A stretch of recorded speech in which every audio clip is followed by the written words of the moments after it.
Hi folks, welcome back to Delboy. It's a very quick video log. I've got to share this with you, I really have. Now I know that you've been following Project Rat Trailer and further back than that, rat bike known as Damage, and before that the Iron. If you go back down the videos, there are nearly 200 of them for you to look at, and they go right back to the time when I first got a camera and decided to start doing this stuff. Now, quick bit of history, what happened, I built up, I had a brand new Fat Boy, saved up, sold my soul, got what I wanted. My business was doing okay and everything was cool, but what happened, the recession hit and we decided we had to pay the tax bills, and as so many people, we staved off our business closure by taking action, and that action was to sell my Fat Boy, and then I bought an XR1200 and I traded that down to an 883 Iron, which I had some great fun making projects, making parts for it, lowering it. It was useful for a lot of videos, and then finally we had to sell the Iron and I got the Bandit. Now the Bandit's turned into the rat bike known as Damage, so that's been cool. Made use of each of the steps backwards and made them count.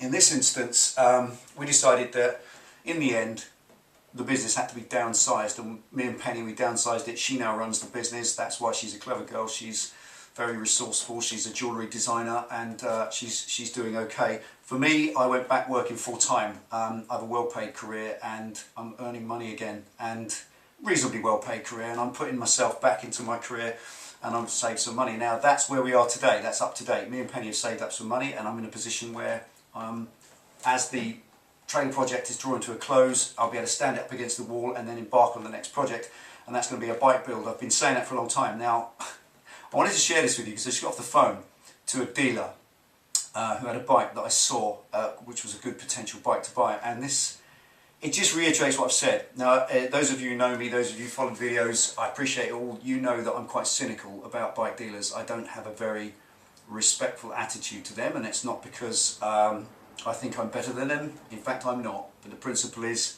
their attitude stinks, and I've just had it reaffirmed in the greatest way. Just relay this to you. I phoned this muppet up and said, "Hey mate, you got a bike for sale? I've just seen it there."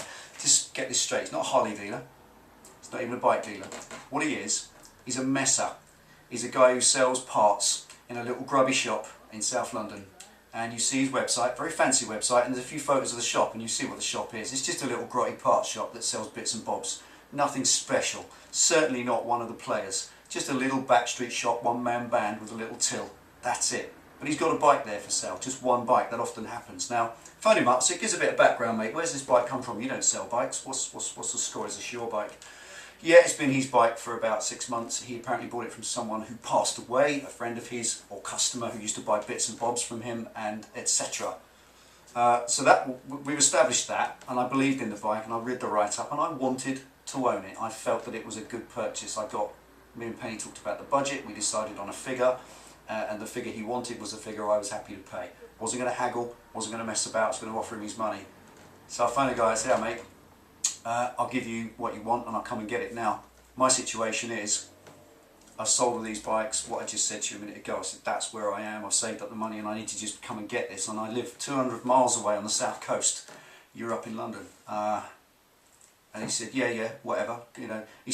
Then he says, "Can you make it quick, because I've got a lot to do?" I was stunned. I said, "Well, okay." I didn't bite on that because I was a bit stunned for a minute. Yep, okay. Because I'm thinking, yeah, what you've got to do is talk to me, because I'm here with money on the end of the phone. Anyway, you're obviously counting your spark plugs or something, which is way more important. So I let this guy go on, and he said, "Well, I get a lot of this, I don't want no part exchange or being messed around." I said, "Well, I'm not going to mess you around. I'm just going to give you the money, and I'll pop up Sunday and pick it up." "Oh, no. He said, "I ain't open Sundays, I don't do Sundays." I said, "But you're a one-man band, you're a single shop on your own, you're an owner, can't you just hand me the keys?" I said, "Well, why don't you ride it home Sunday and I'll come to your house, I'll come get it." "Oh, no, Sundays, I don't do Sundays, I don't get out of bed till 2 o'clock. Really? Really, mate? God, I couldn't believe it. So, quite honestly, in the end, I can't buy it. I work six and a half days a week. Basically, I do 13 days in a row, then have one Sunday off, then work through the next one, and have so on, as I have been doing, which is why I have to fit this in at certain times. This guy didn't want to know. I'm there. I'm on the end of the phone, Please have my money, sir. Can I buy your nice bike? He didn't want to know. Not interested. Not interested, don't do Sundays. I said, alright, let me think. Saturday afternoon, I could have probably made London about 4 or 5 o'clock if I left work early and straight there. Oh, Saturdays I'll shut at 12. So this guy's trying to make it just about as hard as it can be. And in the end I said, look, okay mate, look, unless I can come and meet you Sunday or Saturday late, what about Saturday evening? You know, not interested. Puts the phone down on me. Don't want to know. That's it. Finished. Can't buy the guy's bike. He doesn't want to sell it. Now this just brings me back to what I said. The reason I'm sharing this with you is because I've always said what I feel about dealers.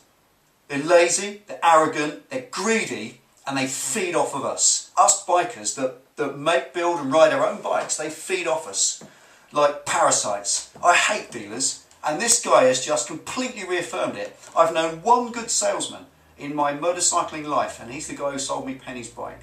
And I tell you what, with respect to him, he's no longer in the industry, but with respect to him and others perhaps who are good, the rest of you, you can go to hell. I hate you all, and I will continue with my attitude forever. I can't stand bike dealers. Motorcycle dealers are parasites. Most of them don't even know what they're talking about. They don't know about the bikes they're talking about and selling. They just want your money and get lost. And when something's wrong, well, you must have mistreated it, mate. I detest them all, I really do, with a vengeance. And I will stand by what I've said. When I buy a bike, I was mad, I relented. I saw the right bike and I just thought, all my standards and all my preconcept, I don't know, he's a dealer, yeah I know, but I'll have a go. And I just got it thrown back in my face. And I got taught a lesson all over again. Don't trust these bike dealers. Because they are what they are. Lazy parasites. This guy couldn't care less. I was there, it was a lot of money. You know, didn't want it. Big wedge of cash, there you go. No, I don't want it. Can't be bothered to come and get it. You must be a very rich man, sir. That's all I can say. Principle is when I buy a bike, it will be bought from somebody who needs the money.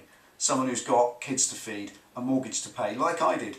When I had to sell my bikes over the time to keep the business going, I needed that money, and each person who bought my bikes from me rescued us to a small degree and moved us forward. And that's what I'm going to do with mine. I will buy my bike, when I buy it, shortly, from someone who needs it. I'm chasing a couple of others. Time will tell what they are. So there we are, Project Rat trailer. Just waiting for the scrim. The scrim has been delivered. It's at Penny's workplace, so she signed for it. It will be home. So tomorrow I'm going to get scrim involved, get started on that, and Project Rat trailer will move forward one more step. Not long to go now. We hopefully should be towing it down the road in a week or so. So there we go.